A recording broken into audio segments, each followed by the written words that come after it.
Halo, selamat pagi anak-anak. Bagaimana kabar kalian hari ini? Semoga kalian tetap sehat dan tetap semangat.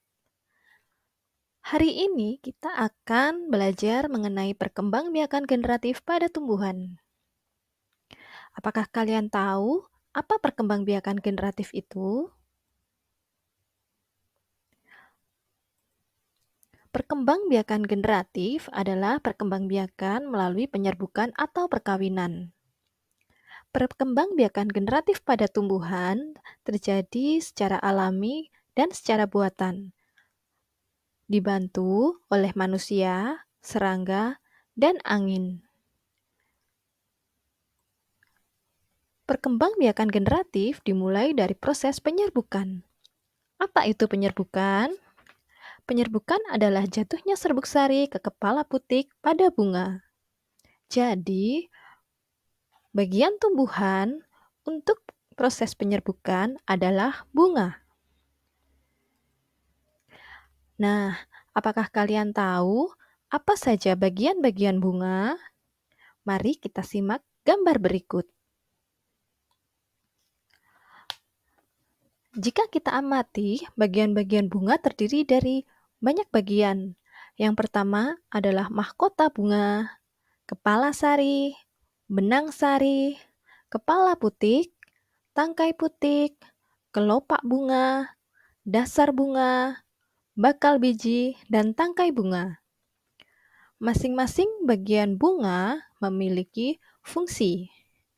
Yang pertama adalah mahkota bunga.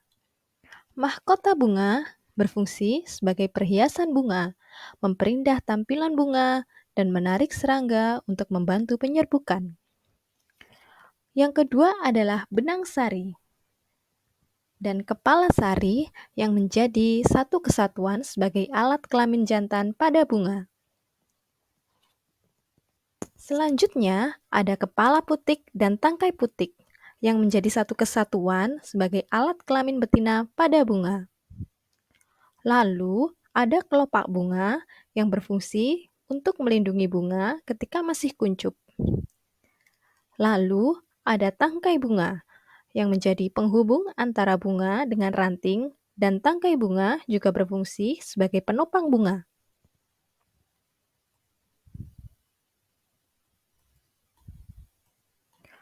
Lalu, bagaimana proses penyerbukan?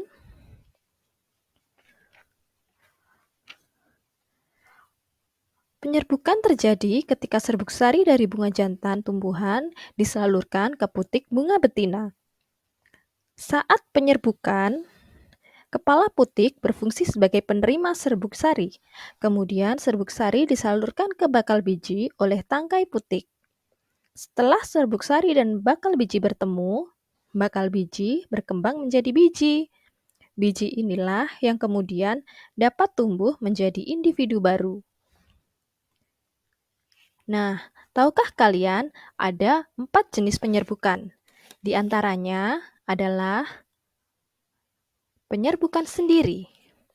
Penyerbukan sendiri terjadi pada putik bunga satu dan benang sari dari bunga yang sama.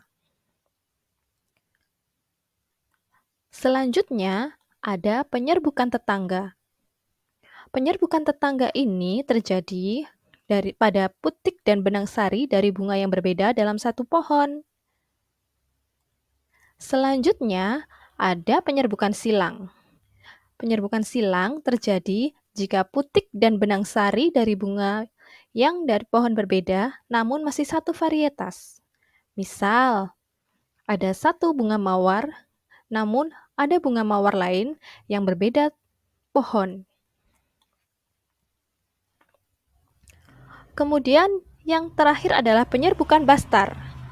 Terjadi ketika putik dan benang sari dari bunga yang pohon berbeda varietas. Sekian pembelajaran hari ini mengenai perkembangbiakan generatif pada tumbuhan. Semoga memberikan manfaat bagi kalian semua. Kalian bisa mencari referensi lain atau materi-materi yang sesuai dengan pembelajaran hari ini. Sekian, Terima kasih. Sampai jumpa.